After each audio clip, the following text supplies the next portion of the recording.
मूत्राशय एक्ट्रोफी एक जन्मजात असामान्यता है जिसके परिणाम स्वरूप मूत्राशय अंदर बाहर हो जाता है, जहां मूत्राशय पेट से बाहर निकल जाता है, जिससे मूत्राशय का अंदरूनी भाग बाहरी वातावरण के संपर्क में आ जाता है।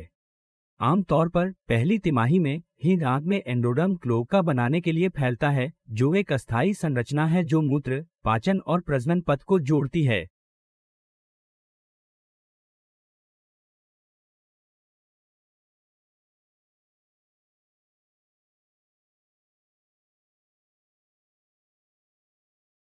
अलग से एक्टोडर्म पूर्वकाल पेट की दीवार बनाता है। विकास के लगभग 8 सप्ताह में 3 महत्वपूर्ण चीजें घटित होती हैं। सबसे पहले, पूर्वकाल पेट की दीवार परिपक्व होती है और निचले पेट की मांसपेशियों और संयोजी ऊतक का निर्माण करती है। दूसरा, क्लोएका विभाजित होकर मूत्रजननांगी साइनस और मलाशय बनाता है। मूत्रजननांगी साइनस बाद में मूत्र और जननांग नलिकाओं के साथ साथ मूत्राशय भी बन जाता है।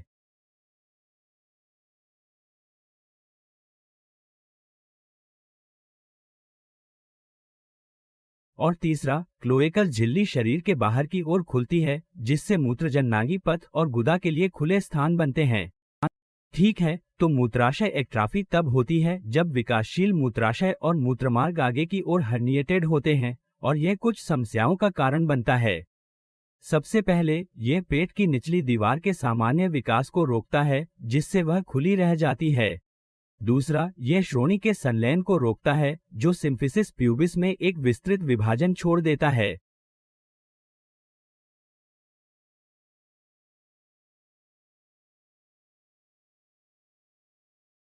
इसके अलावा, मूत्राशय एक्ट्रोफी के अधिकांश मामलों में एपिस्पेडियस शामिल होता है, जो वह जगह है जहां मूत्रमार्ग लिंग के शीर्ष से बाहर निकलता है। लेकिन इसका विपरीत सच नहीं है, एपिस्पेडियस के सभी मामलों में मूत्राशय एक्ट्रोफी शामिल नहीं होती है।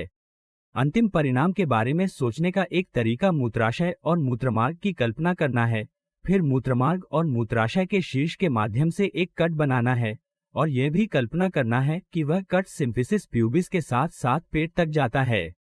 दीवार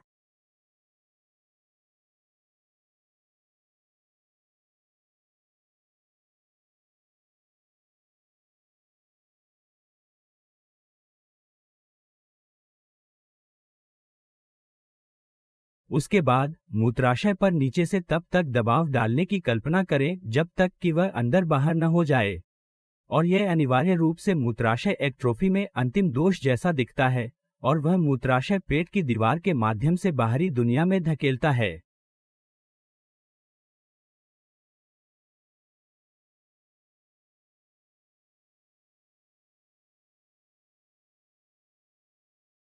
इसके अलावा मूत्राशय एक्ट्रोफी अन्य परिवर्तनों का भी कारण बनती है।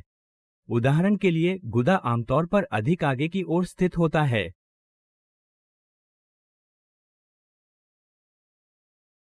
इसके अलावा लड़कों में लिंग का अगला हिस्सा छोटा होता है और लड़कियों में योनि चौड़ी और छोटी होती है, साथ ही अधिक लंबवत उन्मुख होती है। कुछ शिशुओं में मूत्राशय एक्ट्रोफी होने का सटीक कारण अज्ञात है, लेकिन एक सिद्धांत यह है कि मेसेनकाइमल कोशिकाएं क्लोएका के एंडोडर्म और पूर्वकाल पेट की दीवार के एक्टोडर्म के बीच स्थानांतरित होने में विफल रहती हैं।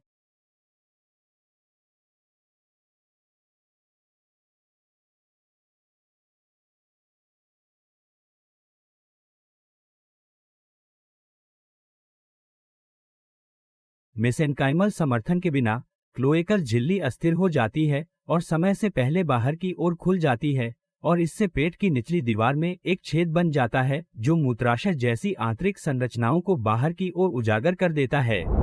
मूत्राशय और मूत्रमार्ग के बाहरी वातावरण के संपर्क में आने से असंयम जैसी जटिलताओं के साथ साथ मूत्रपथ के संक्रमण का खतरा भी बढ़ सकता है।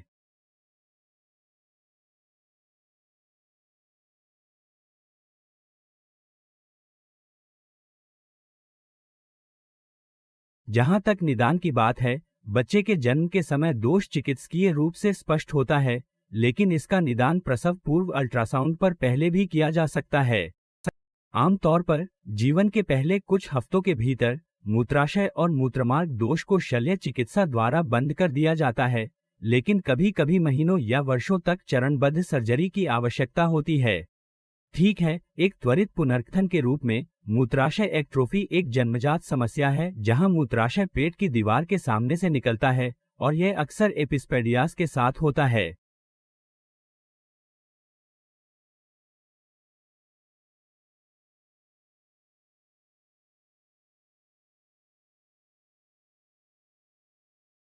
मूत्राशय एक्ट्रोफी असंयम का कारण बन सकती है और मूत्र पथ के संक्रमण के खतरे को बढ़ा सकती है,